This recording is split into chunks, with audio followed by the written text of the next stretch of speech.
reemplaza a veces a problemas de capacidades que hay para ejecutar los estudios, pero obviamente no cierra su financiamiento. Y el Estado puede entrar si es que considera que ese proyecto tiene obviamente un impacto social que amerita la intervención pública. Entonces es una asociación público-privada bajo ese marco de... Bajo esa modalidad que ha sido poco explotada en el país, siempre se han hecho asociaciones público-privadas.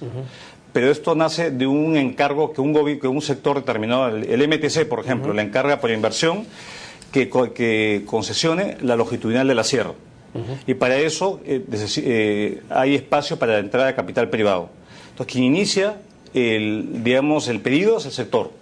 En este caso, quien inicia el pedido es el sector privado, que con su capacidad de gestión identifica un proyecto, pero obviamente es un proyecto que no es autosostenible, lo que significa que requiere un nivel de cofinanciamiento por parte del Estado. Y de esta forma podemos llegar a otros rubros, el sector de salud, por ejemplo, en el cual tenemos una gran brecha de oferta hospitalaria en el país, puede ser cubierto de esta forma.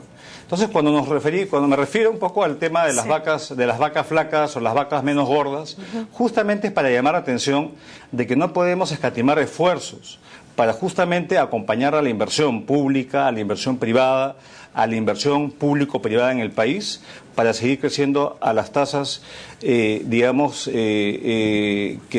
crecido 6%, que se requieren para financiar los proyectos del gobierno. Ministro, y para generar el empleo que el país requiere. Ministro, usted acaba de hacer un anuncio muy importante porque va a haber una modificación en el presupuesto para el próximo año, ¿de acuerdo? Donde va a haber un fondo de 1.500 millones de soles para esta iniciativa. Entonces yo quisiera preguntarle qué otras modificaciones tienen proyectados ya para el presupuesto del próximo año, donde de repente habría que saber si hay alguna diferencia significativa para el presupuesto de educación, de salud, que son los sectores, podríamos decir, prioritarios de acuerdo a las políticas que el presidente está anunciando, ¿no?, en todo escenario donde él se acerca. Creo que no podría adelantarme algo que todavía no ha sido aprobado por el Consejo de Ministros, pero ciertamente venimos trabajando desde el mes de mayo en la formulación del presupuesto 2014.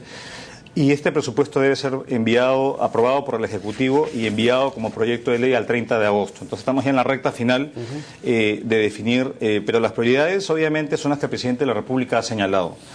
Uno, creo que es muy importante, es cumplir las metas de los programas sociales del gobierno, donde hay metas de ampliación de cobertura, y eso es dentro de la prioridad. Obviamente un gobierno de inclusión social debe tener eso como central.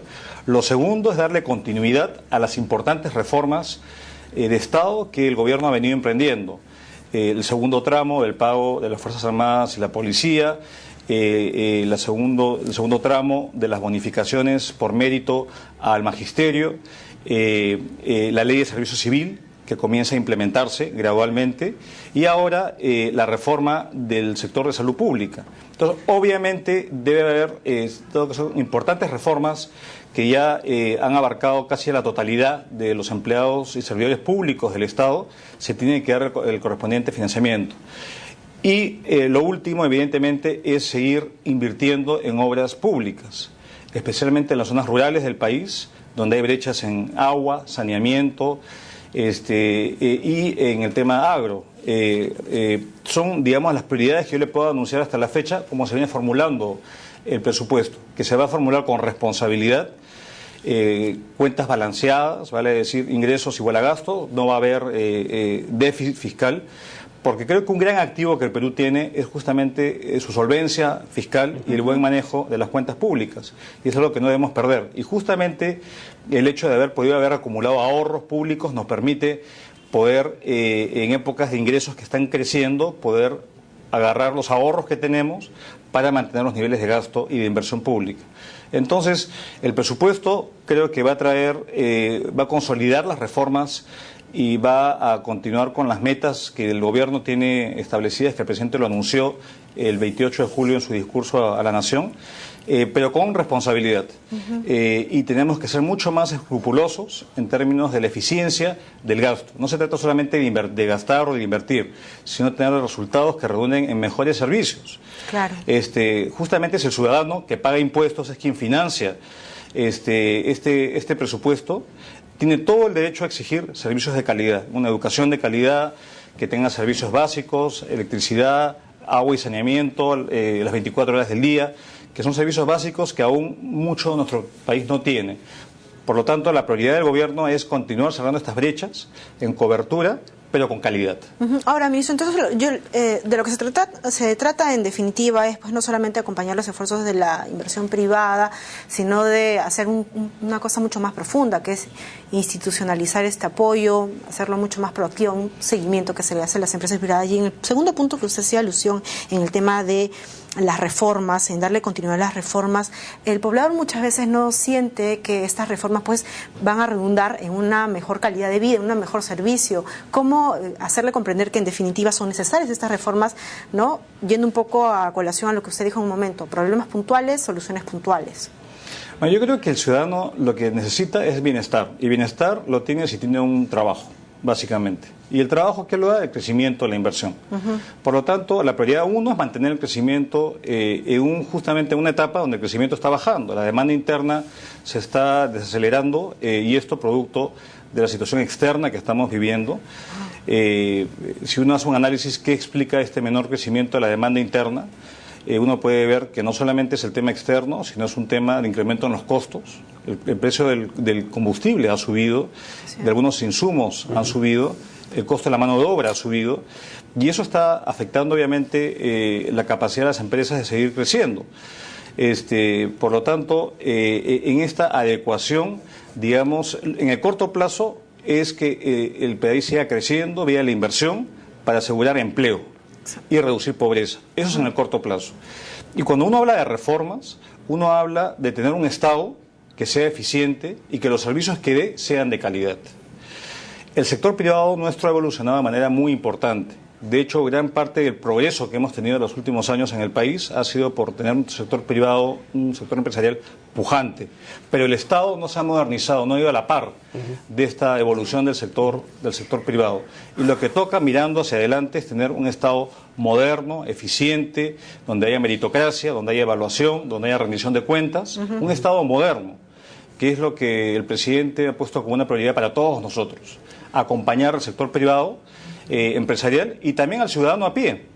Yo me acuerdo, el primer ministro lanzó un concurso muy importante, el trámite más inútil o el trámite de más.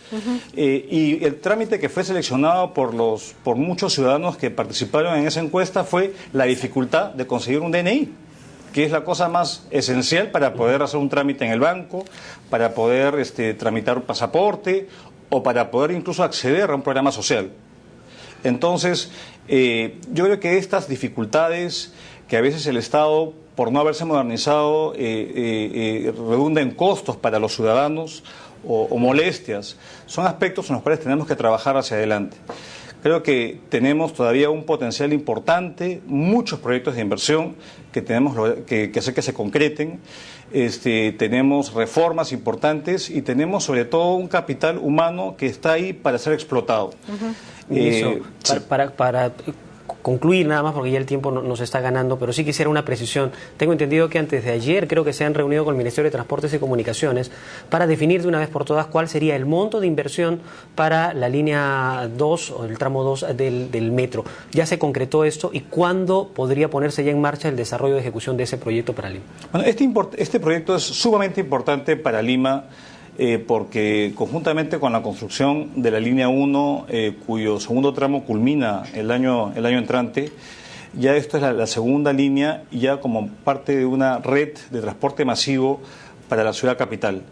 La segunda línea que une Ate con el Callao, que es una línea muy importante, es la más larga del mundo, 35 kilómetros de túnel, que eso creo que hoy en día capaz sea la obra de infraestructura más importante de América Latina.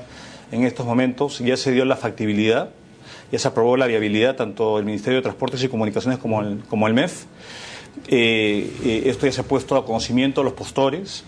Esta semana vamos a sacar el monto de cofinanciamiento, porque justamente para que sea masiva esta alternativa y resuelva la vida, digamos, el problema que afrontamos día a día con el tráfico acá en Lima, se va a definir el nivel de cofinanciamiento, que va a ser un monto importante y ya está cuadrado en el presupuesto que vamos a presentar al Congreso de la República. Y este es un proyecto que debe adjudicarse a la quincena de diciembre. Y hay importantes postores del más alto nivel que se están consorciando, porque es un proyecto que no solamente es la construcción del túnel, es el equipamiento y es la operación por 30 años de una obra que no solamente es la línea 2, vienen otras líneas que van a ser puestas en concesión. Y yo creo que es mirar hacia el futuro, digamos, con la tecnología de punta y estar, digamos, al nivel de las mejores ciudades del mundo con respecto al transporte masivo, que es un gran problema que vivimos todos los limeños.